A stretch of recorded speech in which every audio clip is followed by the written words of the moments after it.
Good afternoon, Maureen, and thank you for agreeing to speak to us this afternoon for this webinar for our clinical nurse and midwifery specialists. Would you like to introduce yourself? Thank you. Hello, my name is Maureen Flynn, or Maureen Elaine is Annam Dom. I'm a Director of Nursing in the Office of the Nursing and Midwifery Services Director and with the National Quality and Patient Safety Directorate. Thank you for the opportunity to talk to you this afternoon. Thanks, Maureen. And Maureen, I suppose my first question to you this afternoon is what would your nugget be to our clinical specialists here joining us this afternoon? One important thing I think to think about is knowing and keeping your values close as you work in multidisciplinary teams. Compassion, care and commitment are our nursing and midwifery values agreed by us all in 2016. And these remain consistent for me. I test any decision I make against the values, but I particularly like to also focus on humanity and kindness. Over many years, I've come to understand that that's an intelligent kindness is what we're talking about.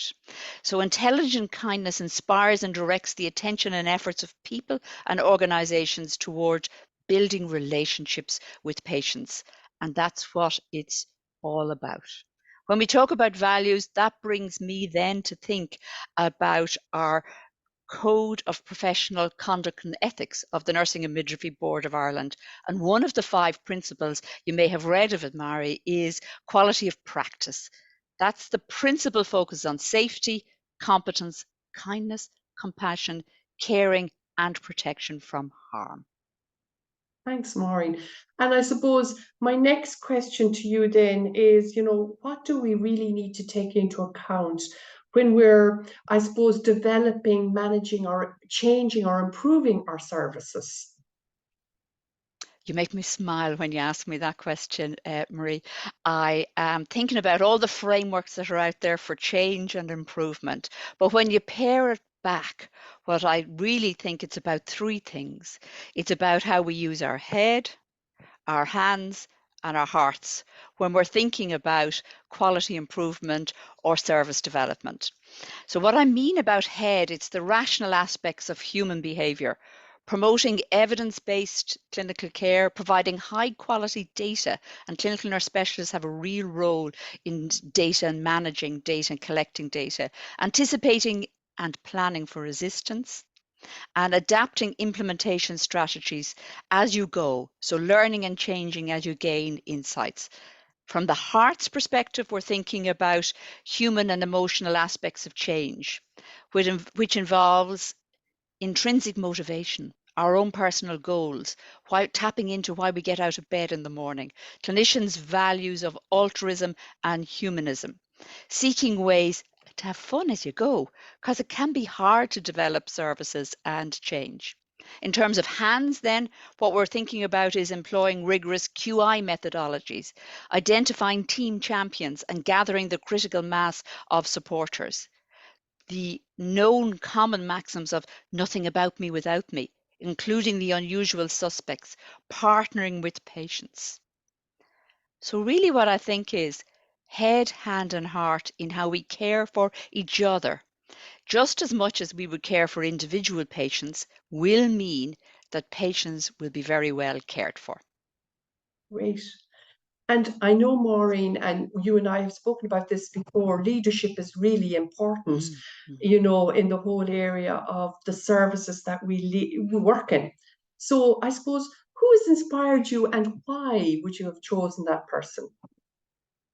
I immediately think of Peter Taff.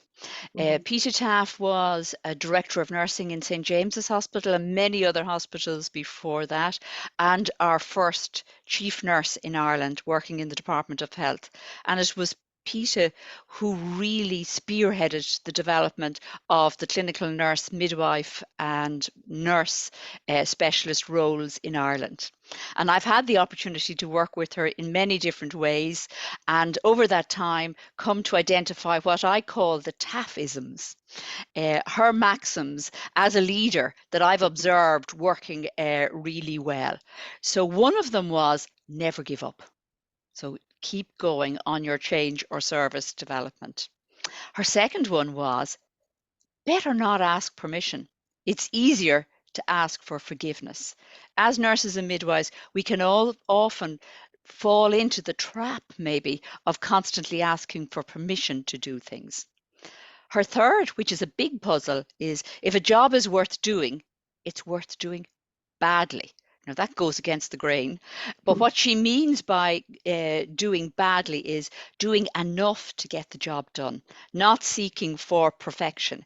Because if you seek perfection, you diminish the amount of time you have to work on developments. Celebrate the nearly good.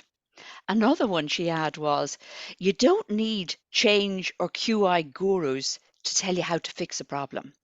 The solution is within the team. So her advice was always to tap into the person's purpose, their passion and skill. Then it's not work for them. It's tapping into that huge motivation of why we come to work every day. To that, I'd add a third or further maxim, which is prepare, prepare, prepare. So 2/3 of any change or service development initiative is about preparation and engagement. The final third is about the testing, the actual change in practice. And we often underestimate the preparation time. And when we do this, then we're a little disappointed when things don't move as fast as we would want them to move. So better not ask permission, never give up, prepare, prepare, prepare.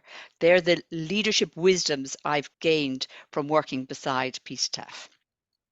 Maureen, thank you very much for your time and for agreeing to do this for our webinar today.